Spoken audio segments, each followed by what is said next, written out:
Hello, I'm Jennifer and I'm 27 years old. When I was young, my parents died in a car accident, and I had no other family to take care of me. So I went to live in an orphanage. After 3 years, I was adopted by a wealthy couple. My adoptive parents were billionaires, so I had a very comfortable life. They didn't want a lot of attention about my adoption, so they kept it private. They preferred to help quietly. When I grew up and moved into my own place, my adoptive parents decided to expand their business and traveled around Europe for new opportunities.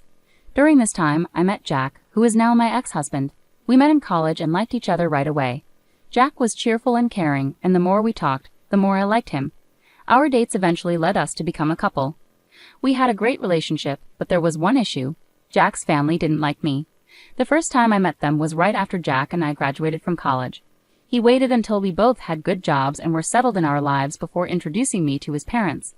Jack had warned me that his parents could be a bit judgmental about their children's partners, so he wanted me to make a good impression.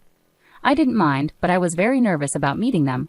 By the time Jack introduced me to his parents, we had been dating for 4 years and were already engaged. I figured this might be a problem for his parents since they hadn't met me as his girlfriend. I remember being really worried about it and talking to Jack about my fears the day before we were supposed to meet them. "They're going to hate me, Jack." "They won't, I promise," Jack reassured me. "Don't you think they'll be shocked to find out we're engaged?" "Well, yeah, but I don't think it will be that big of a deal." "Are you serious right now? You were worried about introducing me to them because you know how judgmental they are, and you think introducing me as your fiancé won't make them judge me even more." "Look, even if they do, does what they say really matter? It doesn't to me, but I know you're always so careful about what they think." "I promise you that it won't affect or matter to me at all, Jennifer." "All right, if you say so.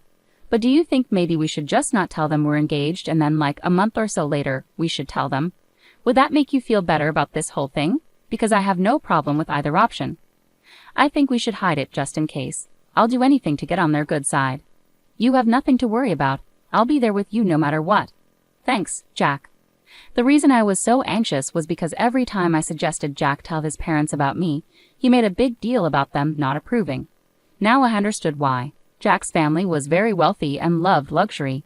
They wanted the same for their children and only accepted their dating choices if they came from wealthy backgrounds, equal or richer than theirs. Compared to their lifestyle, mine wasn't rich at all. I hadn't told Jack about my family because I didn't see the point. When I finally realized why he was so insistent on keeping me hidden from his parents, I felt it was even less necessary for them to know about my background. I wanted them to like me for who I am, not for my family's money. Naively, I believed they would appreciate me that way, but I was wrong. We decided to meet Jack's parents at a fancy restaurant. Jack held my hand as we walked in. I wore my engagement ring on a necklace to keep it close but not obvious. When we reached our table, his parents already seemed annoyed. Jack warned me they were strict about punctuality, and we were 2 minutes late. Not a good start. His parents gave me a quick look of disapproval and then ignored me while they talked to Jack. I felt really small in their presence. The longer they ignored me, the more I wanted to leave. I kept quiet until Jack finally introduced me. "Mom, Dad, you can't just talk to me. This is my wonderful girlfriend, Jennifer." "Oh, hello. It's a pleasure to meet both of you," I said. "Hi. I wish I could say the same." "Mom, what?" "I'm just telling the truth. So Jennifer, Jack mentioned you both met in college. Is that correct?" "Yes, we did. We had some classes together." "And how did you manage to afford that college? It's known for its high tuition and selectivity." "Dad, that's enough." "Jack, don't speak to your father like that. He's asking a reasonable question. Jennifer, please answer." "I had a full scholarship. I'm really grateful for the opportunity because I learned a lot and met Jack, which has been wonderful." "Well, meeting Jack must be one of the best things that's happened to you. He's wealthy and you seem to need that kind of money. At least you're smart because your looks aren't all that impressive, you know." "You know what? That's enough. We're leaving. Come on, Jennifer." Jack grabbed my hand and we walked out. I was shocked by how his parents had treated me. It was hard to believe that people could be so openly mean to someone's face. I was too stunned to even process my feelings. The car ride home was silent because Jack was furious. When we got home, Jack made sure I was okay, but honestly, I didn't know how to feel at that moment. I had dressed nicely and behaved politely. I didn't order anything extravagant, yet Rose and Tom had already formed their opinion of me without even talking to me. After that incident, Jack didn't speak to his parents for a while. They texted him, accusing us of disrespect for leaving lunch early. Jack didn't reply until a month later when he texted them to announce our engagement. After threatening his parents with no contact if they opposed me, they'd offered to pay for our wedding under the condition they made all the decisions. Jack and I didn't want that, so we chose to elope instead. My parents, who were in Europe, were supportive and even sent us a generous gift. Jack was surprised by the expensive painting they sent, but I didn't think much of it given their wealth. After getting married, we attended a party hosted by Rose and Tom to celebrate their anniversary. Despite their previous disapproval, I was actually glad they invited me. However, when we arrived, I was completely ignored by everyone there. It was more humiliating than being ignored by just two people. I stuck close to Jack, but no one made an effort to talk to me. If I tried to join a conversation, people either ignored me or walked away, or they continued chatting with Jack without acknowledging me. By the end of the night, I was in tears. I felt humiliated and deeply hurt by everyone's behavior. The crowd asked Rose and Tom to give a speech, and as they spoke, I felt increasingly exhausted and just wanted to leave. However, their speech began with gratitude for everyone in the room except me. It felt like a series of jabs directed at me, which the guests found amusing. Unable to bear it any longer, I got up and left. I took an Uber home, crying the whole way until Jack returned. When he arrived, he seemed upset and frustrated. "Why did you walk out like that? Do you realize how embarrassing that was for me?" "What? What are you talking about?" "Don't pretend you don't understand, Jennifer. I had to endure my parents yelling at me and the guests pitying me for being with you." "Are you serious? What about how humiliating it was for me? Come on, Jennifer, you could have toughed it out for one night. It was my parents' anniversary after all." "I was ignored by everyone, and your parents chose to mock me in their speech. How could I possibly be okay with that? I'm not saying what they did was right, but you could have just endured it.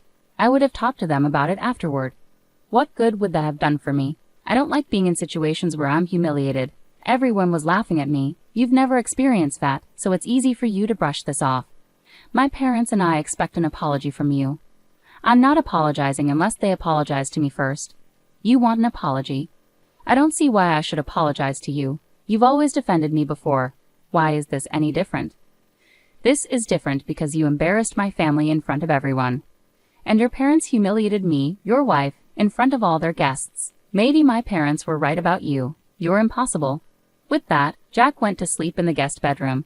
I couldn't understand why he suddenly changed his attitude. Was it really that hard for him after I walked out? He always defended me, especially when his parents criticized me. For me to leave should have shown how hurt I was, but Jack didn't seem to care about that. Jack continued to give me the silent treatment for the next week. Meanwhile, I received numerous texts from his parents accusing me of being ungrateful and embarrassing. I tried to talk to Jack, but he refused. Eventually, I reluctantly apologized to both him and his parents, even though it felt degrading. I did it because I loved Jack and didn't want this issue to ruin our relationship. However, things only got worse from there. Jack's parents retired and began hosting weekly family dinners.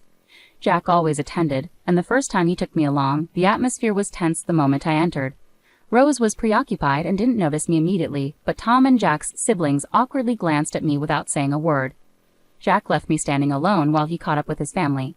When Rose came downstairs, she saw me and immediately stormed over in anger. "What are you doing here?" "Excuse me?" "No, I won't excuse you." "Why are you in my house right now?" "We were invited for dinner." "Wrong. I invited Jack because this is a family dinner." "I'm Jack's wife, so I'm part of this family, right?" "Absolutely not. Someone like you, an orphan, has no place in this family." "What? You thought you could keep that detail from us? We do background checks on our children's spouses, and you don't measure up to our standards. I will never accept you here." "Why not? Surely there's more to being part of your family than just background checks. You're not attractive and you're not wealthy. You could never fit into our social circles. Why are you so focused on superficial things? Are you afraid I'll damage your reputation just by being myself? Doesn't my making Jack happy matter to you? If happiness made money, everyone would be rich. This is why you don't belong with us.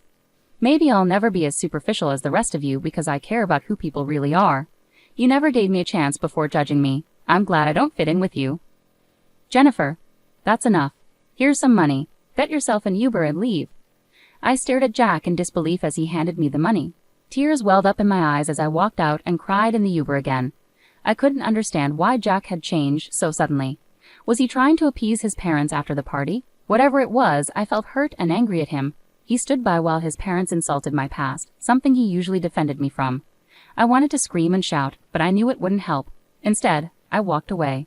I reflected on whether I had said anything wrong, but I couldn't see how. I was just standing up for myself, calmly at that. Jack continued not to speak to me after he came home. My heart was breaking, and I felt utterly alone. I knew he expected me to apologize again, but I couldn't bring myself to do it like last time. Rose had insulted me deeply, and Jack seemed angry at me for it.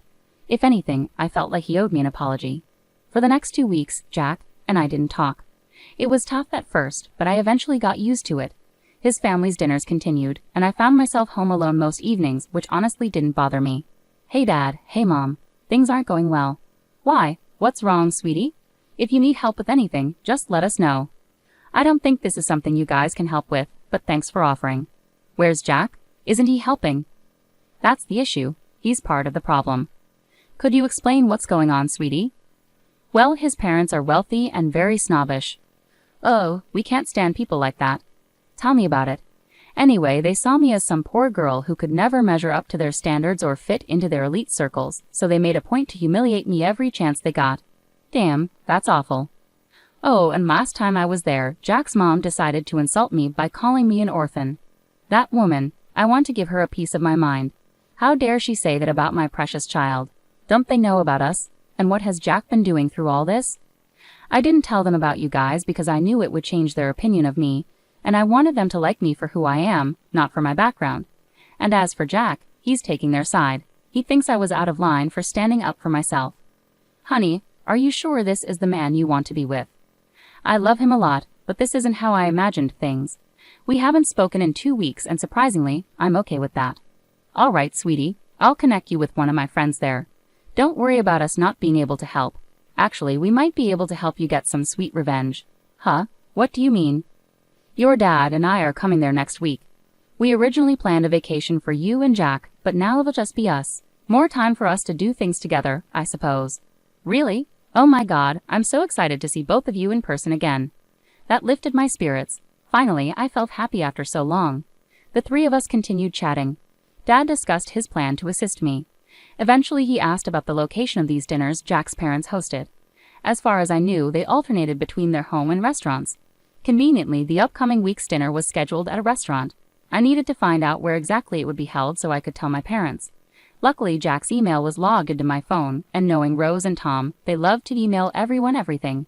It wasn't difficult to find the location, and I passed it on to my parents. My parents landed in the States and checked into their hotel, where I met them. We had lunch together, and then they treated me to a spa day they paid for because they thought I deserved it. Meanwhile, my mom's lawyer friend helped me start the divorce process. Later, my parents walked into the restaurant where Jack and his family were dining. According to Dad, as they approached the table, Tom and Rose started whispering to each other, recognizing Dad. Mom later told me how their conversation unfolded. Hello. Oh my gosh, Mr. Burns, what brings you here? Oh, I just happened to see some familiar faces and thought I'd drop in to join you for dinner. Familiar faces? Who are you referring to, Mr. Burns? Well, I see Jack here. Me? Well, hello. It's a pleasure to meet you. Your daughter talks about you a lot. But speaking of my daughter, where is she? Your daughter? I'm sorry, but I don't think she's here. But shouldn't she be here? I'm sorry, Mr. Burns, but we weren't aware you had a daughter. Of course I do, and she's married to Jack. What? I'm sorry, but I think you're mistaken. Yes, his wife's name is Jennifer, and she was an orphan. Yes, I do know that, and that's why we adopted her. Excuse me, you're her dad. Yes, and from what I see, she isn't here. She's been telling me there have been issues with her in-laws, and now I understand what the problem is. It's you. No, she was the one who kept this major thing from us. If we had known, we would have treated her differently. She didn't want you to treat her nicely because of her background.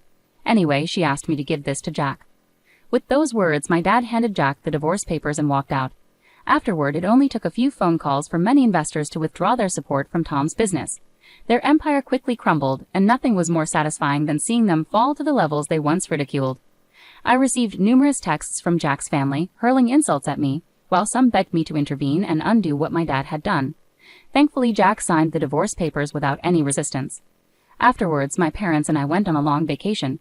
I had an amazing time and started to heal slowly. Losing the love of my life hurt, but I also learned the importance of standing up for myself. I'm deeply thankful to my parents for everything they've done, and I'm excited to see what else life has in store for me.